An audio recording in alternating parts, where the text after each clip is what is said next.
this lesson, we're taking a look at pattern 3 of the minor pentatonic scale, and just like in the videos for patterns 1 and 2, we're going to do a full overview. So we're going to take a look at the scale shape, the root notes and the intervals. We're going to talk about the finger options, the options for string bends, and learn a lick in pattern 3 so that you can instantly start turning it into music.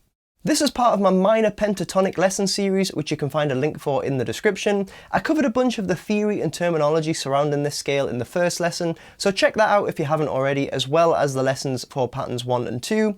You'll also find a link to my Patreon page there where you can download extra resources such as diagrams, guitar tabs and backing tracks to help you practice the stuff that we're covering in these lessons. But for now, let's dive in and take a look at pattern 3. So once again, we're going to be starting from the lowest root note in the pattern, which is going to be found on the A string. And because we're in the key of A, it's an easy root note to find because it's on the 12th fret, which is the octave of the open string. So we're going to start with third finger on that root note on the 12th fret. Then moving on to D string, we're going to be using first finger on the 10th fret. Then third finger on the 12th fret. So there's our first three notes.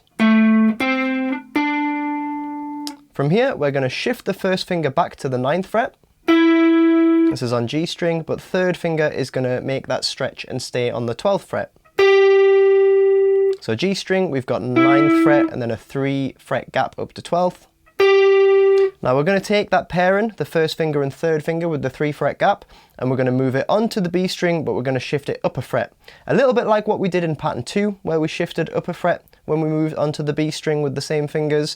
So from here, we're going to be using first finger on the 10th fret B, and third finger on the 13th fret B. Moving on to the top string now, first finger is staying on that 10th fret, but now third finger is coming back to the 12th fret. So we're back to a tone gap on the top string. So if we climb up again from the root note, we're going 12th on A, and then 10th, 12th on D, and then 9th, 12th on G, and then 10th, 13th on B, and then on the top string it was 10th and 12th again. And if we make our way back down to the root note, from here we're descending onto the first finger on the 10th fret, and then the third finger on the 12th fret on the bottom string, and then the first finger on the 10th fret on the bottom string. And then we'd climb back up to the root note at the end of the cycle. So that's first finger, third finger on bottom string, first finger on 10th fret A, and then resolving on third finger on the root note on the 12th fret of the A string. So it's another one of those scale cycles where the root note isn't on the bottom, so we're climbing all the way to the top of the scale, back down to the root note, down below the root note, and then back up to resolve on it. So the full scale shape looks like this.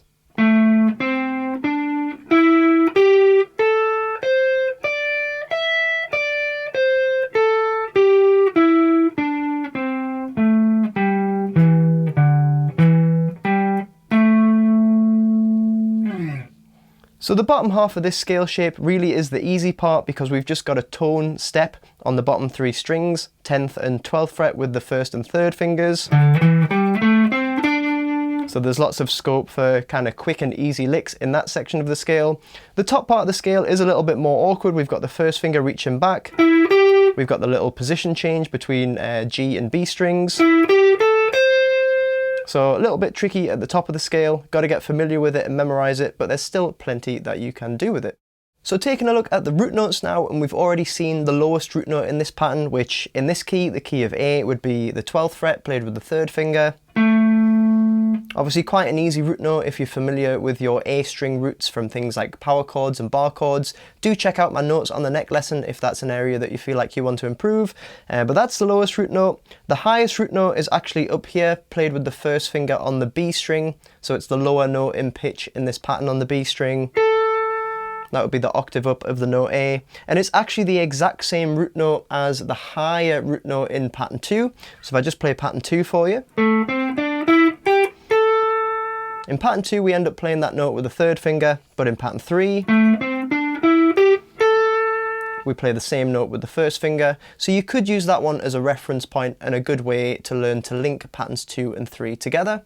And now if we just quickly fill in all the other intervals in this scale, starting on the root note on the 12th fret A, then we're going minor third, perfect fourth, perfect fifth, minor seventh, and then there's the higher root note. And then up from here, we've got the minor third, perfect fourth, perfect fifth on top. And then if we descend back down to the root note, we're going down to the minor seventh. Then on the bottom, we've got the perfect fifth and the perfect fourth. And that gives you all the root notes and intervals in pattern 3.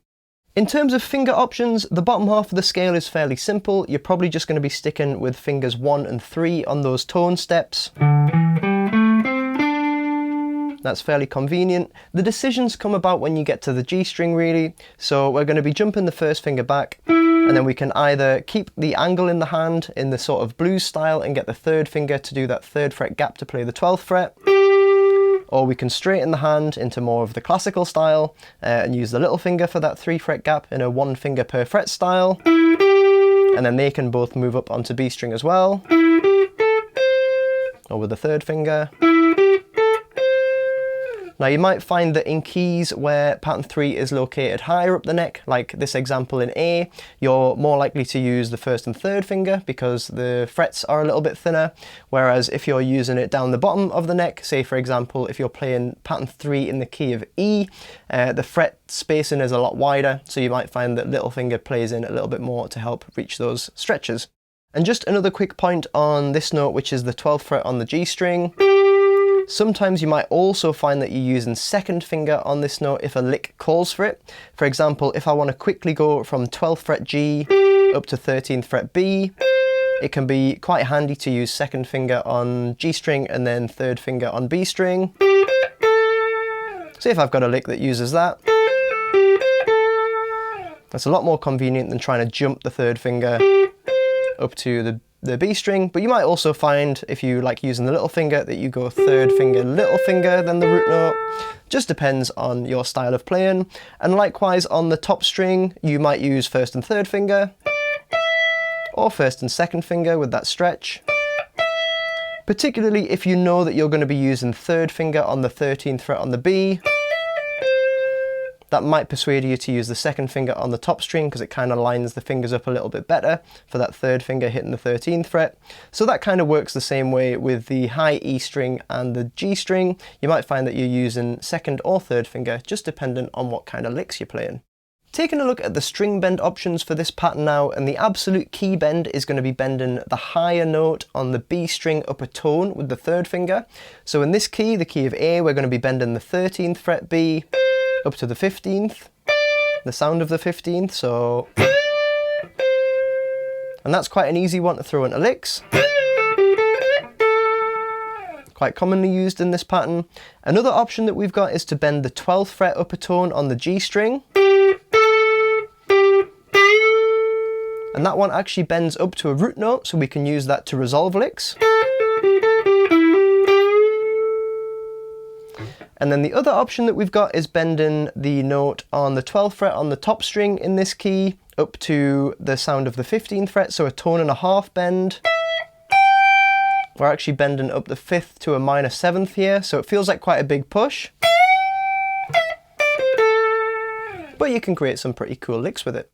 And now it's time to take a look at our pattern 3 lick, which sounds like this. Now I'm basing the demos at the start of each lesson on the lick that I'm teaching in the video, so you can skip back to the start of the lesson to see how this lick gets used. But essentially what we're doing here is we're starting on the top string with the 1st finger on the 10th fret, and we're hammering on and pulling off from the 12th fret. Now you can either use the 3rd finger or the 2nd finger, but the next note we're going to play is going to be the 3rd finger on the 13th fret on the B string, so that might convince you to use 2nd finger, just so that 3rd finger's already lined up, but you can of course just move the 3rd finger onto that fret. Depends what you prefer. After you've played that 13th fret B, we're going back to the 1st finger on the top string, so... Then we're going to do a pull off from 3rd finger on 13th fret to 1st finger on 10th fret B. Now we're going to get that 2nd finger in, like I mentioned in the finger options, to play the 12th fret of the G string. and then we're going to resolve on the root note played by first finger on the 10th fret of the B string. So the whole thing.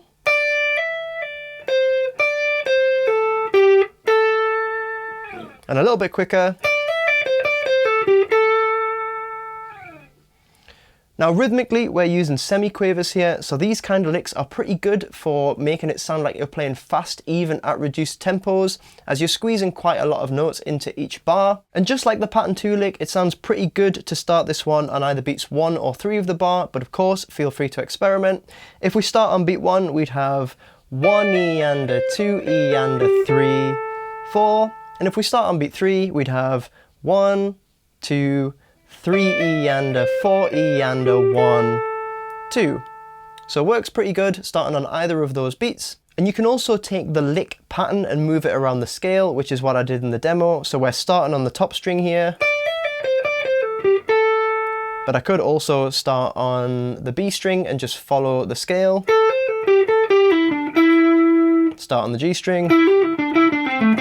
Start on D. You can use it anywhere and you can chain them together.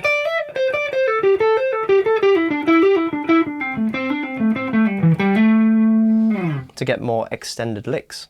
I hope that's helped you get started with pattern 3 of the minor pentatonic scale. As I mentioned in the previous videos, you should really be looking at each pattern individually and properly memorizing it and becoming familiar before you move on to the next one. So take a bit of time to focus solely on this pattern. Make sure you explore it comprehensively before moving on to pattern 4.